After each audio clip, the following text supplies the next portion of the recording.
Welcome to Adapt. And hey, before we do anything else, let me say this. I'm genuinely proud of you. You carved out this time. You committed to your Conquer Day. You leaned in. And that's not easy, especially with everything you're holding as a business leader. So first, take a breath. Acknowledge that. And now let's talk about what probably happened yesterday. You may have had a few surprises.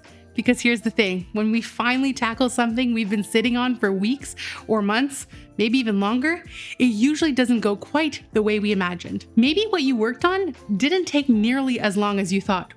Once you gave yourself the permission to actually do it, you were in your own way and now you're not. Or maybe you opened a whole new can of worms. You got into it and realized, wow, this is bigger than I thought. Suddenly, that idea or that project or direction has legs. It's got potential. It's not a 36-hour task. It's a full-on initiative.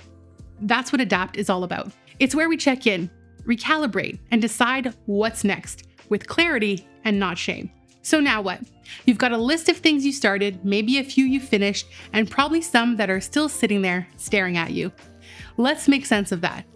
This is where we ask, what's still important? What needs more time?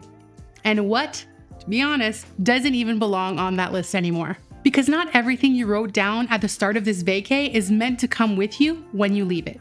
And here's the real talk part. I don't want you dragging around mental baggage that no longer serves you. The unfinished task list, the unrealistic goal, the thing that didn't click. That stuff, it's heavy.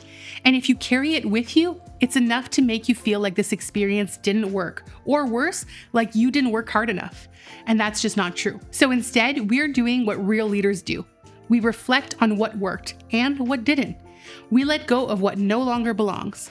We start integrating what matters and delegating what we don't need to hold ourselves. That's Adapt. Not the fallback plan, the actual strategy. This is the part most people skip.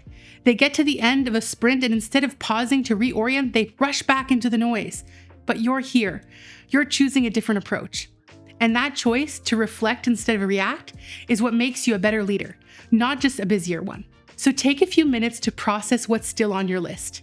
Be honest, be kind, but be strategic. If it still matters, it gets a place on your calendar or your next vacay. If it's no longer aligned, it gets released, no guilt required. You've made serious progress. Even if it didn't look exactly the way you imagined, it moved something forward. That's leadership. That's growth. And that's exactly why you're here. So grab your planner or worksheet, sort through what's left, make the edits, make the moves, and I'll see you in our final session where we pause to receive everything this experience has given you.